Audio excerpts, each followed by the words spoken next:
Hi, Mallory. This is Clifton. I'm going to be reviewing and analyzing your project, which was Aloha, which was an effective form of leadership. So I like that you opened up with the water anecdote and Bruce Lee. That was a great way to draw me in as the reader.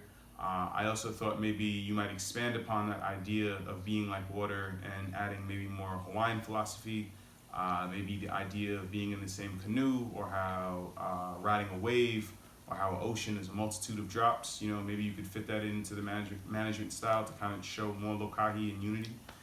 I like the idea that you brought up Aloha as the way it bridges value systems, the way it takes Western leadership styles and Native Hawaiian leadership styles, and Aloha can serve as a way to bridge those two things together. I think that's really important, especially now with maybe people's politics and points of view being so polarized. I like that you said an effective leader could use the Aloha values as a foundation to manage, coach up, and get the best out of diverse groups of workers and staff.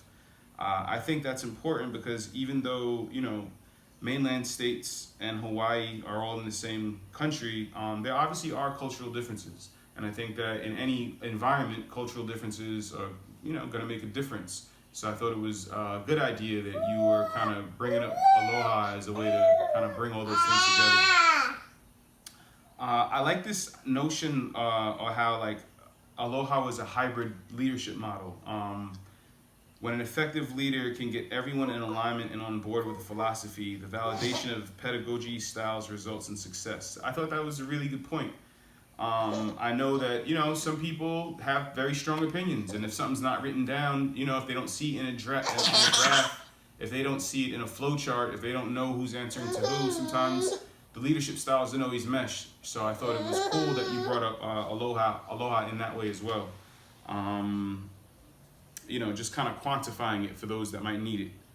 I really like the idea when you talked about the language of intention and how important it is to have a we philosophy, you know, in a workspace or in a school environment or as a leadership team.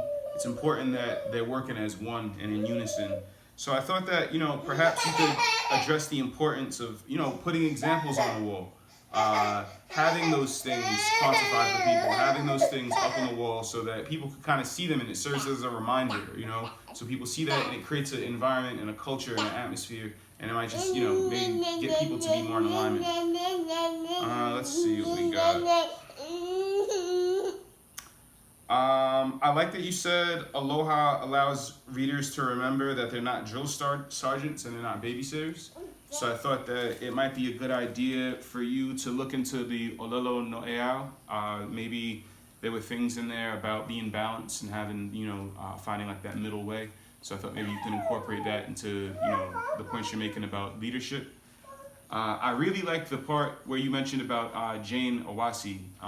You quoted some really powerful stuff from her. And a lot of it just had to do with humanizing people, letting people feel listened to, letting people feel that, you know, you're not there to work on them or change them, but rather you're there to help bring out the best in them. So I think you have a really strong project, and I think that Aloha really is a good foundation for a leadership style. So I enjoyed reading your work. Aloha.